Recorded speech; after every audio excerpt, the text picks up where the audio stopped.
आज हम लोग भैया 9th क्लास में 3rd पैरा पढ़ेंगे। कौन सा पैरा पढ़ेंगे?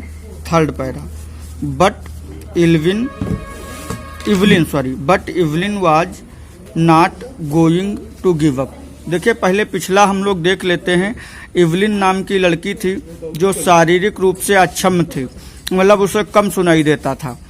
ठीक है, डॉक्टरों ने उसे कहा कि उसे सुनने के लिए जो भी यंत्र होते हैं उनका प्रयोग करना चाहिए। और इल्विन जो है वो संगीत में उसकी ज़्यादा रुचि थी। तो वही पैराग्राफ अगला है। But Evelyn was not going to give up. Evelyn जो थी वो छोड़ने वाली नहीं थी। क्या छोड़ने वाली नहीं थी? क्या नहीं त्यागना चाहती थी? संगीत में रुचि और संगीत को सीखना। सी वाज डिटरमाइंड माने निश्चय कर लिया। लीड माने व्यतीत करना। नॉर्मल लाइफ माने सामान्य जीवन। इवलिन ने निर्णय ले लिया था, दृढ़ निश्चय कर लिया था कि वह सामान्य जीवन ही बिताएगी। And pursue her interest in music, और वह संगीत में अपनी रुचि को हमेशा के लिए कायम रखेगी, संगीत में रुचि को कम नहीं करेगी। One day she noticed a girl playing a xylophone. Noticed माने देखा। एक दिन उसने एक लड़की को देखा जो कि जाइलोफोन प्लेइंग माने बजा रही थी। एंड डिसाइडेड, और निश्चय किया। दैट स्पॉटेड नहीं है, and decided that she wanted to play it to.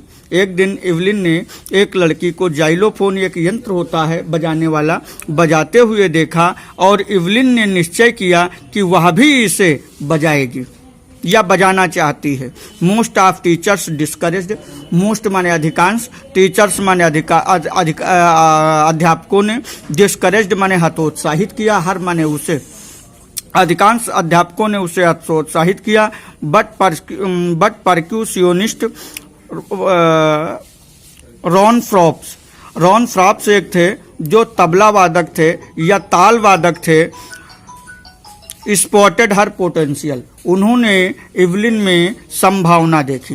देखिए, इवलिन संगीत में जाइलोफोन बजाना चाहती थी, वह संगीत में रुचि थी उसकी, और सभी अध्यापकों ने उसे हतोत्साहित कर दिया, निराश कर दिया। लेकिन रॉन फॉस्ट नाम के एक ताल वादक थे, उन्होंने उसके अंदर पोटेंशियल देखा।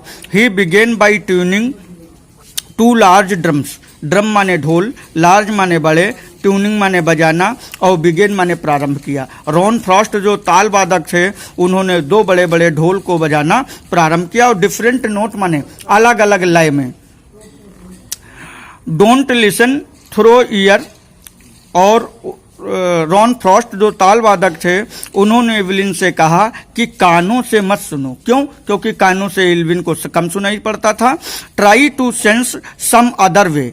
ट्राई माने कोशिश करो, अदर वे माने दूसरे तरीके से। उन्होंने कहा कानों के बजाय अन्य तरीके से आप सुनने का प्रयास करो।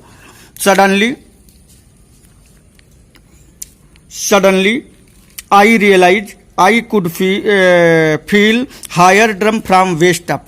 सडनली माने अचानक, आई माने मैं का मतलब इवलिन, रियलाइज माने अनुभव किया, और फील माने महसूस किया, हायर ड्रम माने ऊंचा जो ड्रम की आवाज थी, और फ्रॉम द अप वेस्ट माने कमर के ऊपर वाले भागों से, शरीर के अंगों से उसने ऊंचे नोट को सुना। And lower one from waist down, और कमर के निचले भागों से जो है नीचे स्वर वाले ढोल को सुना।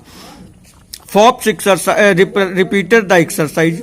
जो रॉन फॉप्स थे, उन्होंने इस एक्सरसाइज को दोहराया। Soon Evelyn discovered that she could sense certain notes in different part of body. और तुरंत ही इवलिन ने पता लगा लिया कि वो संगीत के अलग अलग नोट्स को शरीर के अलग अलग अंगों से सुन सकती है। I had learn to open my mind. यहाँ पर इवलिन ने बताया कि संगीत को सीखने के लिए मुझे अपने माइंड माने दिमाग को खुला रखना है, बॉडी माने शरीर को खुला रखना है। एंड वाइब्रेशन माने क्या नाम जो है कंपन, और साउंड माने आवाज।